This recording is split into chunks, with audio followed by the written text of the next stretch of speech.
போன வாரத்துல ஒரு ஆவிக்குரிய தாயார் ஒரு இரவு ஜெபத்துக்கு அழைத்திருந்தார்கள்.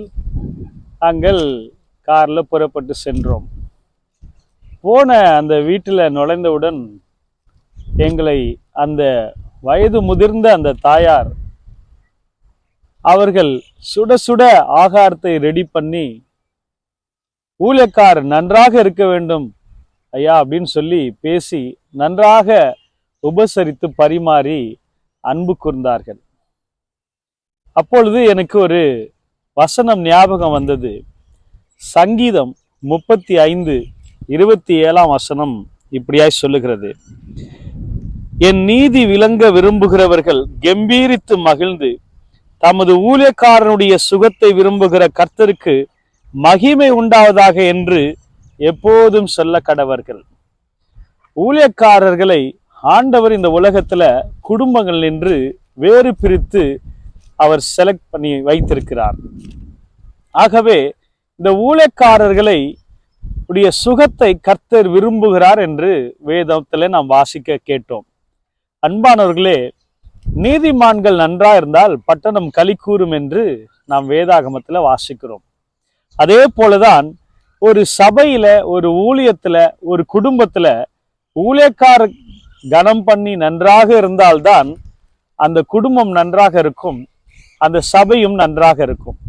ஊழியக்கார் ஆசீர்வாதமாக இருப்பார்களே ஆனால் அந்த சபையாருக்கும் குடும்பத்தினருக்கும் அவர்கள் ஆசீர்வாதமாக இருப்பார்கள் என்பதை சந்தேகமே இல்லை. ஆக நான் யோசித்து பாருங்களேன், நம்முடைய தேவனாய் கர்த்தர் எனக்கு ஒருவன் ஊழியம் செய்தால் பிதாவானவர் அவனை கனம் பண்ணுவார் என்று சொன்ன தேவன் ஊழியக்காரர்கள் நன்றாக இருக்க வேண்டும். ஏனென்றால் அவர்கள் ஜெபிக்கும் போது இந்த தேசம் மாறும், அநேகர் ஆசிரிக்கப்படுவார்கள். வியாதிஸ்தர்களுக்காய் அவர்கள் ஜெபிக்கும் போது வியாதிகள் மாறும், துன்மார்க்கர்கள் மாறுவார்கள், குடிகாரர்கள் மனம் திரும்புவார்கள், சாபத்துல தற்கொலை எண்ணத்தில் இருக்கிறவர்களுக்காக அவர்கள் திறப்பில நிற்கிறவர்கள். ஆகவே இப்படிப்பட்ட நற்காரியங்களை செய்கிற ஊழியக்காருடைய சுகத்தை தேவன் விரும்புகிறார் என்று நாம் கேட்டோம்.